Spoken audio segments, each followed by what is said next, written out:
farmers begin to harvest, many will see weeds that will generate millions of seeds for next year's crop. But what do they do about those? WCIA3's ag reporter Stu Ellis has more in this morning's report from the farm.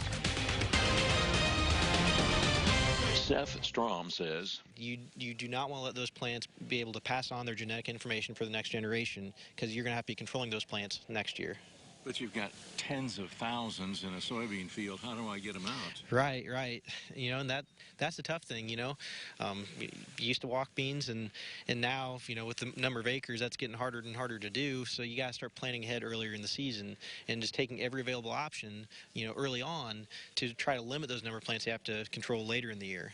Well, do I leave those plants in the field this year and then try to do something next year? Personally, it depends on the situation. There's some situations where there's no way you're going to get all of them, but you need to take every measure you can to try to limit those. Okay. And so what should we think about this winter in preventing a real headache next year? Right. So going into next year, you always want to start out the season with a very effective pre, because what you're trying to do with your pre-emergence program is you're limiting those number of plants that you're controlling with your post. And so you're giving your post the best chance at success. You also want to start thinking about the fact that your easiest option is probably not going to be your best option anymore. And so we often think the easiest option is pouring out of a jug, right?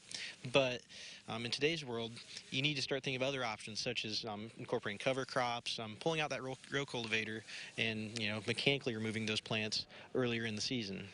Is dicamba taking care of all of them? Dicamba, unfortunately, is not the answer. There's actually no one single answer to this problem. There's no one measure that's going to control everything. So you have to use everything that you have to do your best, to control everything. That's our report from the farm. I'm Stu Ellis with WCIA 3, your local news leader.